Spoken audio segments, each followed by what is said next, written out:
내 형제들아, 영광의 주, 곧 우리 주 예수 그리스도에 대한 믿음을 너희가 가졌으니 사람을 차별하여 대하지 말라.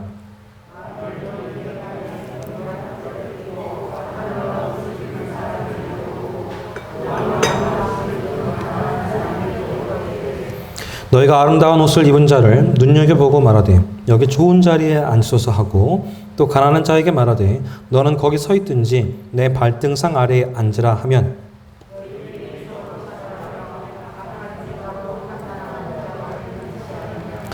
내 사랑하는 형제들아 들을지어다. 하나님이 세상에서 가난한 자를 택하사 믿음에 부요하게 하시고 또 자기를 사랑하는 자들에게 약속하신 나라를 상속으로 받게 하지 아니하셨느냐.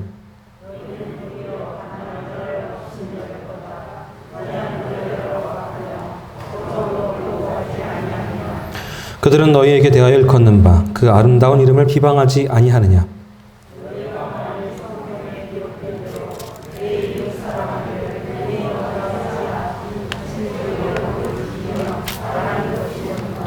만일 너희가 사람을 차별하여 대하면 죄를 짓는 것이니 율법이 너희를 범법자로 정죄하리라.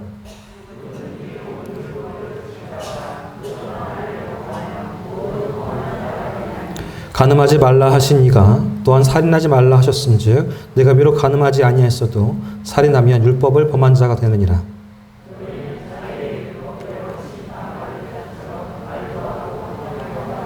(13절) 함께 봅니다. 긍휼을 행하지 아니하는 자에게는 긍휼 없는 심판이 있으리라. 긍휼은 심판을 이기고 자랑하느니라. 아멘. 네, 오늘 말씀의 제목은 성도의 인간관계입니다. 이 제목을 가지고 함께 은혜를 나누겠습니다.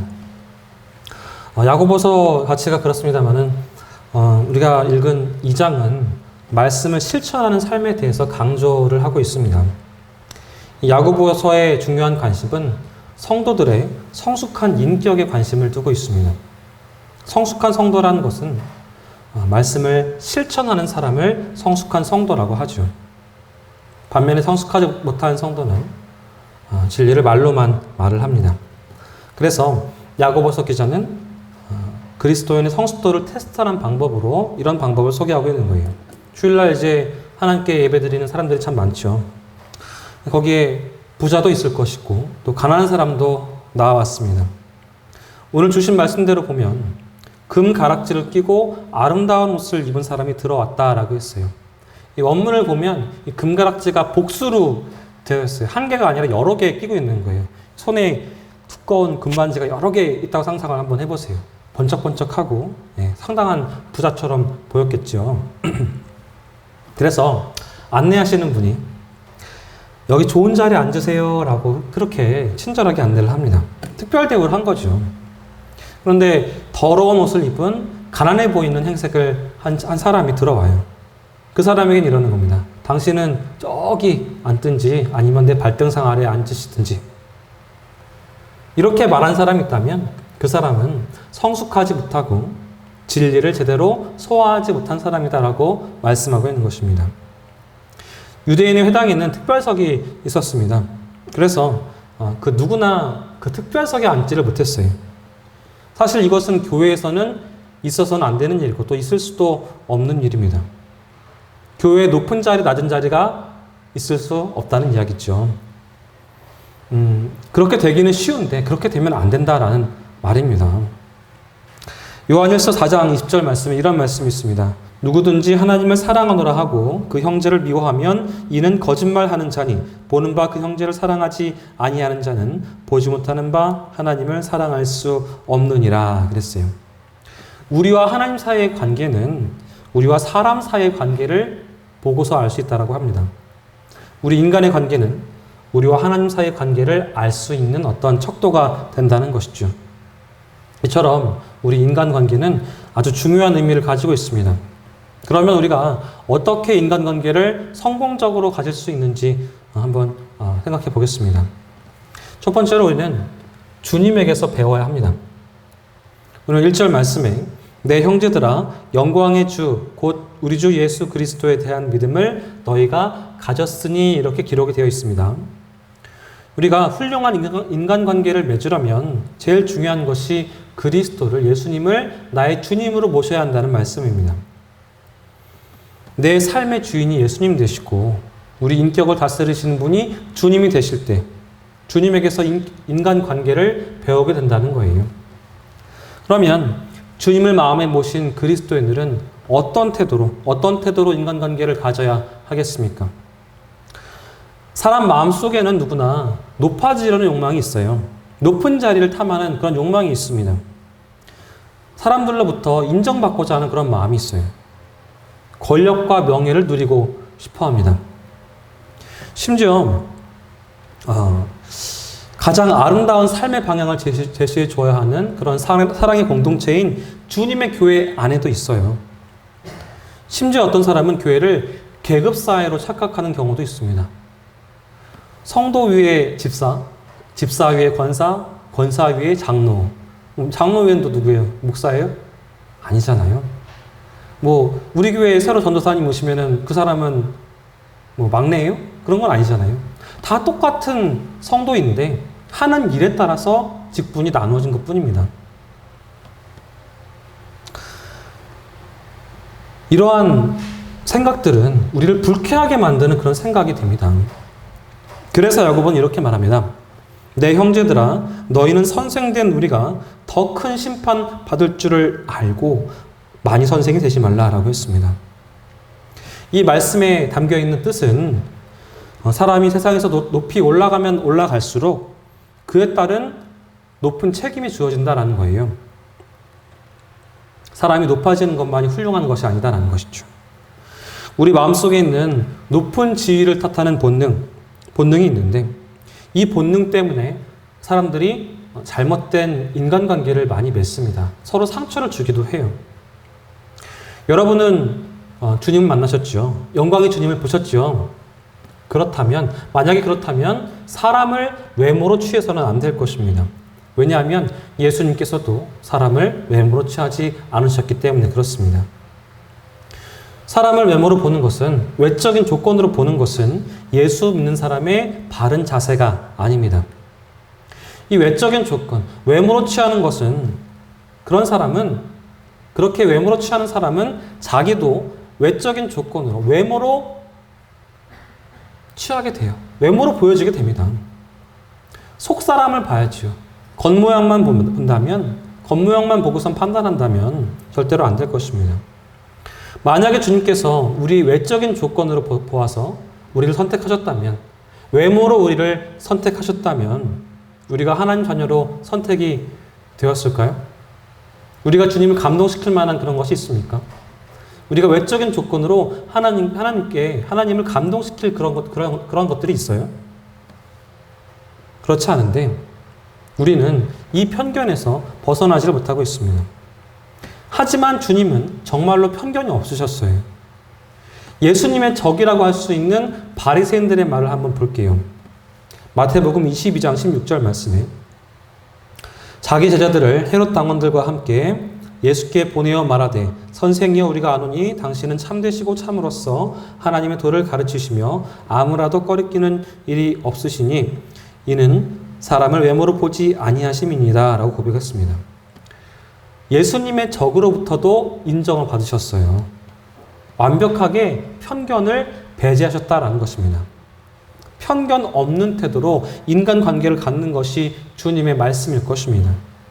주님은 겉으로 보이는 것으로 우리를 판단하지 않으십니다. 우리 마음의 동기를 보시겠죠.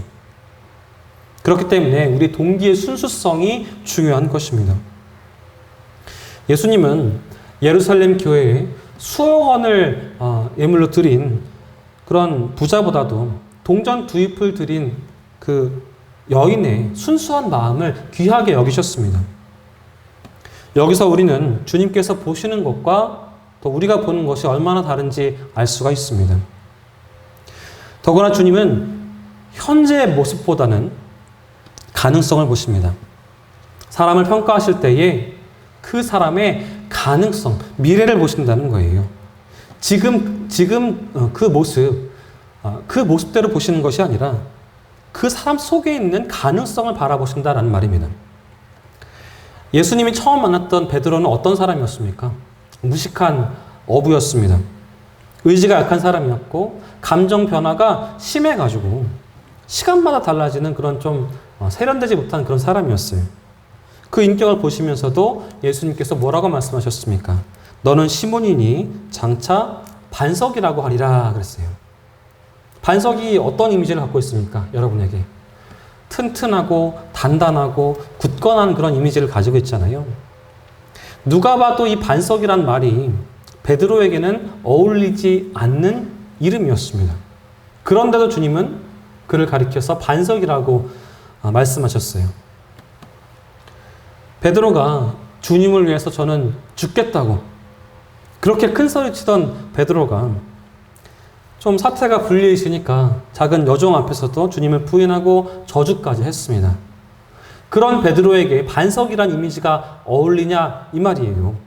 어울리지 않죠. 하지만 주님께서는 이 연약한 시몬 안에 있는 베드로 안에 있는 위대한 장래의 가능성을 보셨어요. 미래를 바라보셨습니다.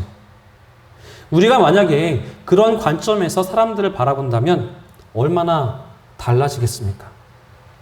주님께서 세리 마태를 부르실 때에도 그 속에 있는 가능성을 보셨습니다. 마태가 어떻게 됐습니까?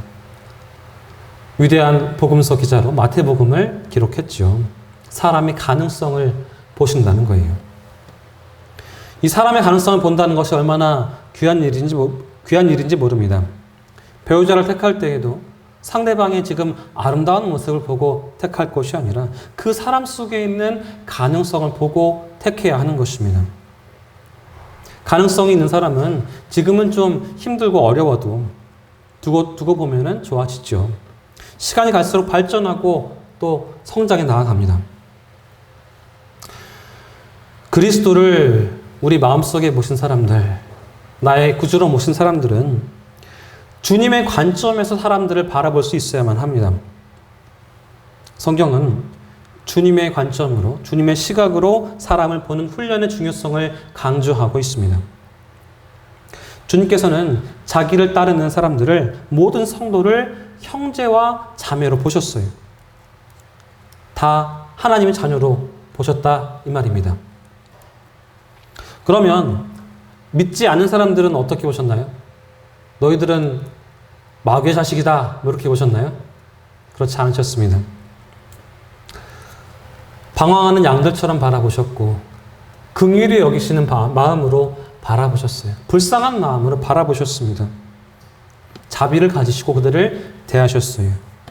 우리도 그런 마음으로 사람들을 대한다면 이 땅은 아주 많이 달라질 거예요. 바뀔 거예요.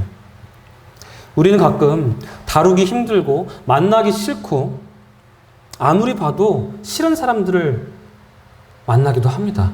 우리 주변에 많이 있죠. 얼른 머릿속에 떠올리시는 그런 분들도 있으실 거예요. 그때마다 여러분 자신에게 이렇게 질문을 던져보십시오. 주님 같으면 저 사람을 어떻게 대하셨을까?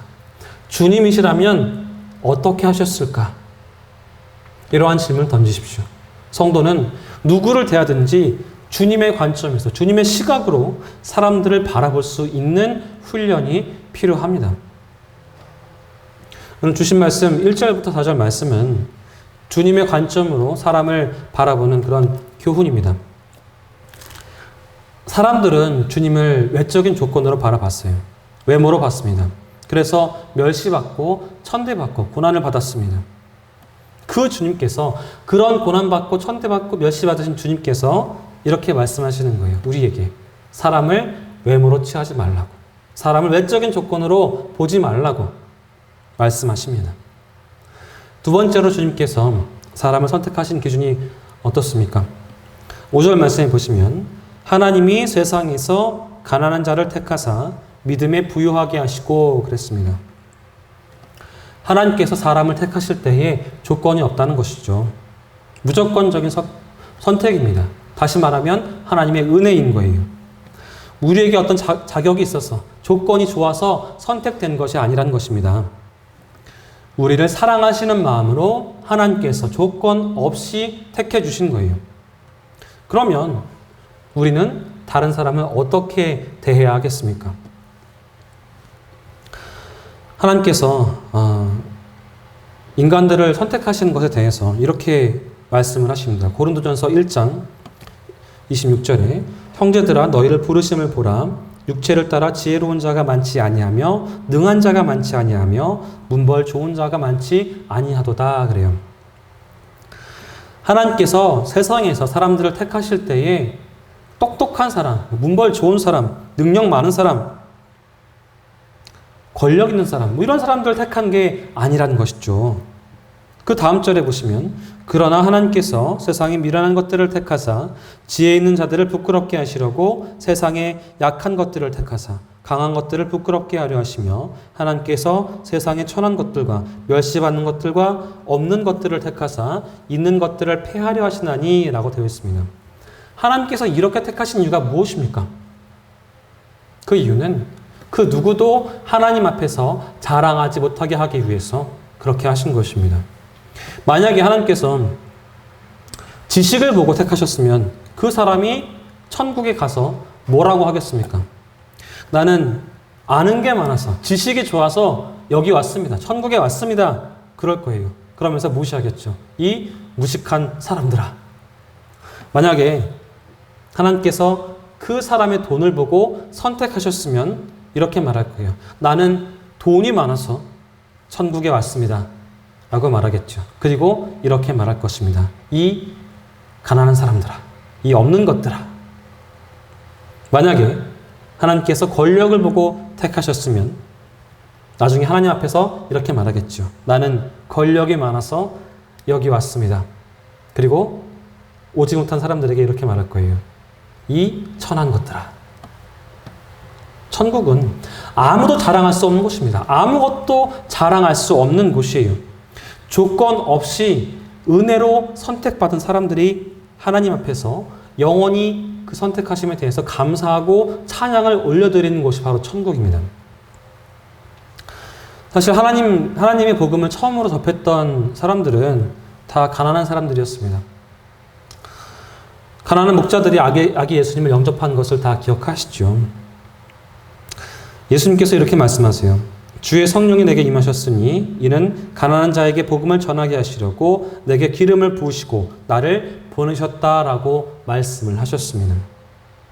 사실 하나님 쓰신 사람들은 대부분이 평범한 사람들이었습니다.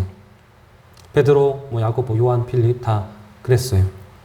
물론 때때로 하나님께서 지식이 뛰어난 사람을 쓰시기도 합니다. 지혜 있는 사람들도 택하세요. 권력 있는 사람들도 택하십니다. 하지만 평범한 가운데에서 더 위대한 역사를 많이 이루어 가십니다. 이것은 주님 안에서 차별이 없다는 것입니다. 주님은 이렇게 차별 없이 사람들을 대하시는데 우리가 오히려 차별과 편견에 빠져 있어요. 우리가 사람들을 대할 때에 은혜로 대하는 훈련이 필요합니다.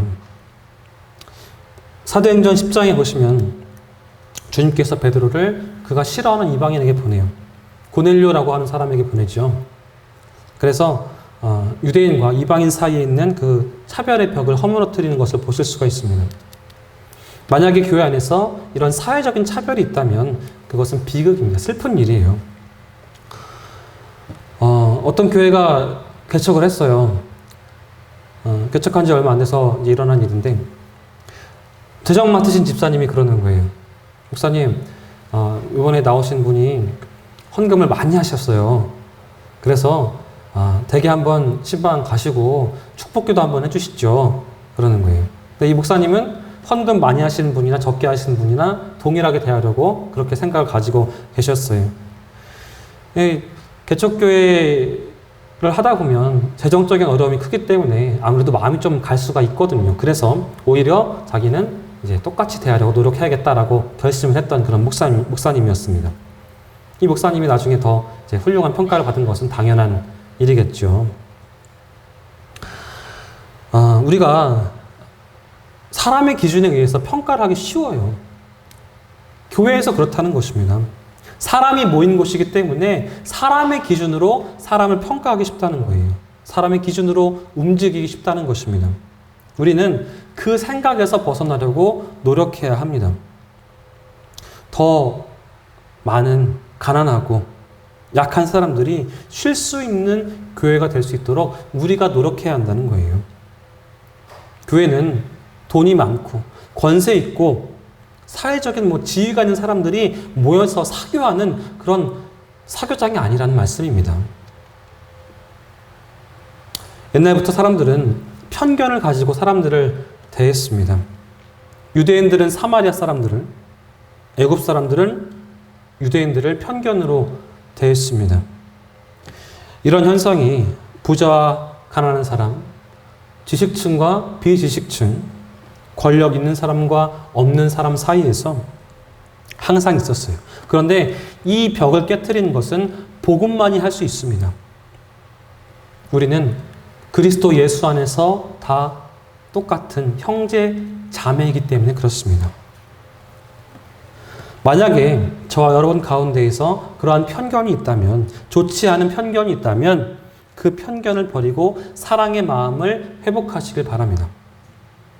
우리는 누구나 하나님의 자녀다라는 그 관점에서 참된 인간관계를 가져나갈 수가 있습니다. 그렇게 할 때 인간의 편견이 없어집니다. 어떤 분은 그래요. 가난한 사람이 부자가 되는 것이 하나님의 축복이다. 그렇게 되는 것만이 하나님의 축복이라 그래요. 그런 신앙은 정상적인 기독교 신앙은 아닙니다. 성경이 가난한 것은 저주다, 부유하게 되는 것이 축복이다, 그렇게 말하지 않잖아요. 우리에게 있어서 부와 가난이 그렇게 중요한 문제가 아닙니다.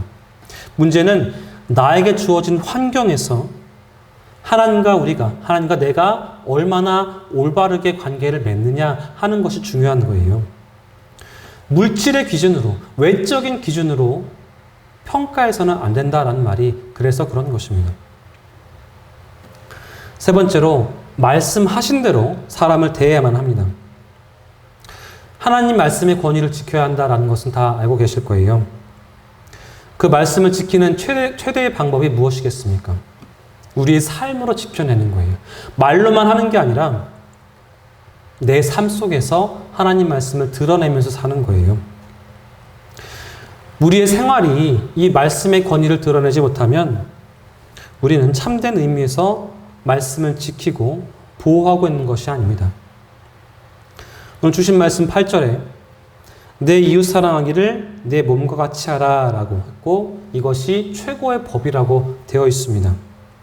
주님께서 가장 중요한 계명으로 주신 거예요. 이웃을 사랑하는 것, 이웃을 내 몸과 같이 사랑하는 것, 이것이 최고의 계명이래요.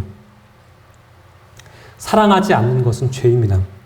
우리는 이러한 죄를 많이, 자주 범하고 있습니다.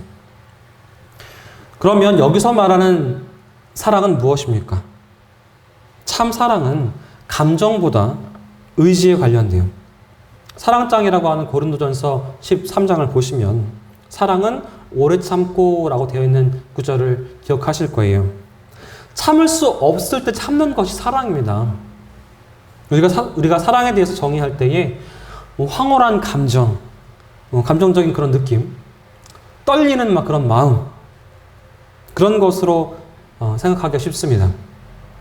하지만 성경은 사랑을 그러한 느낌으로 정의하지 않습니다. 사랑은 의지의 결단이에요. 우리가 하나님 말씀 앞에서 순종하려는 의지의 결단. 사랑은 오래 참습니다. 주님 말씀에 순종하시면서 싫은 사람의 인격과 교제하는 것이 사랑인 거예요. 사랑은 내 유익이 아니라 상대방의 유익을 도모합니다. 왜 우리가 이웃을 우리 몸처럼 사랑해야 합니까? 그것은 모든 사람이 다 하나님의 형상대로 지음받았기 때문에 그렇습니다. 야고보서 3장 9절에 보시면 이것으로 우리가 주 아버지를 찬송하고 또 이것으로 하나님의 형상대로 지음받은 사람을 저주하나니라고 되어 있습니다. 사람은 하나님께서 창조하셨기 때문에 한 사람 한 사람이 다 귀하다라는 말입니다. 누구를 보든지 저 사람도 하나님이 지으셨다, 이런 마음을 가지고 살아야 한다라는 말이에요. 사람은 귀합니다. 예수님이 십자가에서 자기 목숨을 내어주실 정도로 귀해요. 귀한 영혼입니다. 그 사람이 예수님을 믿기만 하면 거룩하신 하나님의 영이 그에게로 들어가고 그 정도로 존귀하다는 거예요.